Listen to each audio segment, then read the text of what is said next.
जनाब, आप सबको बहुत बहुत आदाब, ढेरों सलाम, नमस्कार और सत श्री अकाल। मैं हूं प्रोफेसर जेठानंद राही और आप देख रहे हैं मेरा यूट्यूब चैनल।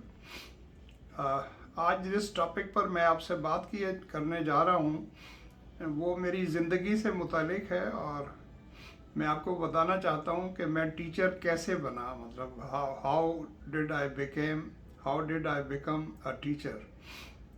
ये बताने की वजह ये है कि असल में मैं टीचर बनना नहीं चाहता था। इसलिए नहीं कि भाई मैं टीचिंग जो है उसका मुझे कोई शौक़ नहीं था या क्या, लेकिन जैसे होता है माँ बाप की तरफ से और रिश्तेदारों की तरफ से आप पर जो प्रेशर होता है, तो बचपन में था ये कि जहाँ पर मेरा जन्म हुआ था डेंगान भुरगड़ी में, तो वहाँ पर मेरी वालदा जो है उनके एक सगे भाई थे, वो भी फाइनल पास थे। अब उस वक्त फाइनल पास जो है 7वीं क्लास पास को कहते थे, जो कि उस वक्त जो है 1952 में जो है उसको बहुत बड़ी बात समझा जाता था। उन्होंने तो शायद उससे भी पहले किया था।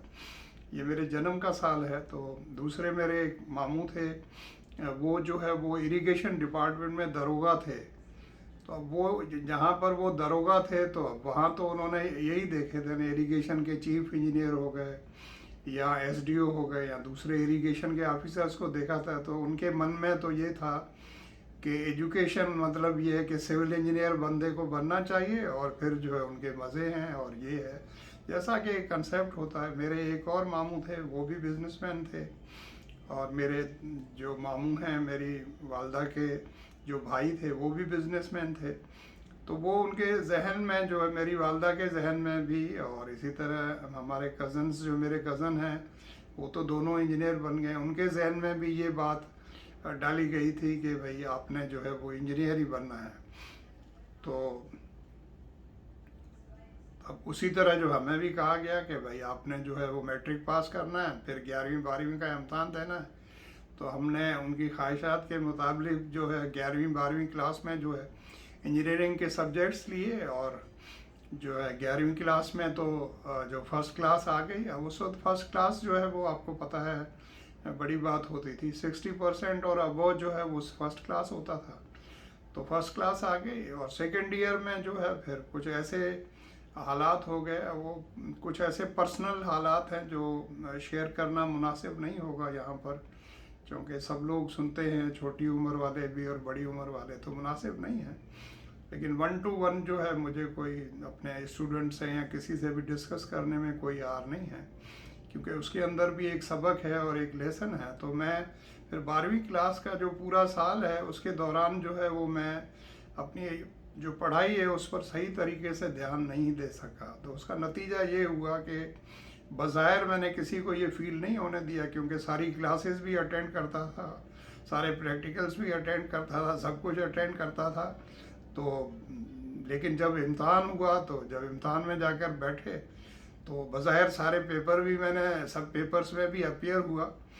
लेकिन अब वो तो मुझे पता था कि मैंने तैयारी जो है वो असल में तो सिर्फ 2 पेपर्स की थी, एक इंग्लिश की और एक जो सिंधी है उस सब्जेक्ट की। बाकी साइंस के जो तीनों सब्जेक्ट्स हैं, फिज़िक्स है, केमिस्ट्री है और मैथमेटिक्स, उसकी तो मैंने तैयारी की नहीं थी। तो इसलिए वो सारे पेपर्स जो है उनमें मैं बैठा रहा और कुछ ना कुछ लिखता रहा और इधर उधर करता रहा। लेकिन आखिर में जो है उस ज़माने में मतलब एक ट्रेडिशन चला हुआ था कि अगर आप समझें कि आपके मार्क्स कम आएंगे किसी सब्जेक्ट में, तो उसमें स्टूडेंट जो है आखिर में सारे पेजेस को क्रॉस कर देता था और अपने सिग्नेचर कर देता था, उसको लिखता था ड्राफ्ट, कि मैंने ये पेपर जो है वो ड्राफ्ट कर दिया है। मतलब रिक्वेस्ट होती थी एग्जामिनर से कि इसको असेस न किया जाए, क्रॉस हो जाता था। तो बहरहाल वो आप क्रॉस करें तो भी जब तक इन्विजिलेटर के सिग्नेचर उस पर नहीं होते थे तो वो उसको क्रॉस नहीं तस्वर किया जाता था। तो अब मुझे अब एग्जैक्ट याद नहीं है कि वो असेस हुए थे या नहीं। बहरहाल वो जब रिज़ल्ट आया तो मुझे तो पहले से ही पता था, लेकिन घर वाले और बाकी सब दोस्त और सब लोग परेशान हो गए, भाई ये क्या हुआ। तो ये आपके ये तो 3 सब्जेक्ट जो साइंस वाले हैं तो उसमें तो आपको मार्क्स तो दिए ही नहीं है, या पता नहीं क्या हुआ। बहरहाल मुझे तो पता था। तो फिर नेक्स्ट ईयर वो पेपर मैंने दिए, मैं फिर चला गया था अपने गांव मीरपुर खास से। 11वीं 12वीं की थी टंडो जानमोहन। फिर वो वहाँ पर जो है पढ़ाई वढ़ाई की और आके वो पेपर दिए, और इस तरह वो जो फिर क्लियर हो गया। एफएससी का इम्तिहान भी क्लियर हो गया। लेकिन जो है जब तक जो है वो बाकी मेरे सारे क्लास फेलोज जो है उनकी एडमिशन्स हो गई थी, किसी की इंजीनियरिंग में, किसी की कहाँ, किसी की कहाँ। तो वो फिर कुछ हालात ऐसे फाइनेंशियल हो गए कि एडमिशन्स तो जितने मेरा परसेंटेज आया था, सेकेंड क्लास आई थी मेरा ख्याल है, अगर मैं गलत नहीं हूँ 58% या 55% समथिंग लाइक दैट। तो एडमिशन तो हो जाती, लेकिन वो उन दिनों में ख़र्चा होता था तकरीबन कोई 200 रुपये माहवार का, तो वो मैं अरेंज नहीं कर सका। अब मैं किसी को उसमें ब्लेम नहीं करता हूँ कि भाई फ़िलाँ ने मदद नहीं की या फ़िलाँ ने नहीं की। बहरहाल वो कहते हैं ना कि हो सकता है कि कुदरत चाहती हो कि आप टीचर बने।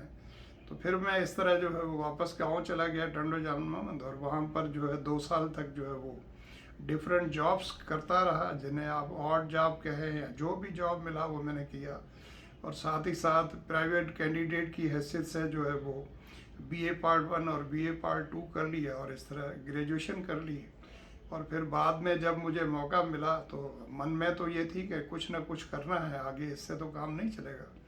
क्योंकि आप भले बीए पास भी हैं, अगर आपका सोर्स है तो आपको कोई भी जॉब मिल सकता है, बैंक में या कुछ भी मिल सकता था। लेकिन अब हमारी ना कोई सोर्स थी ना, कहते तो सबसे थे, लेकिन अब जब तक कुछ हो।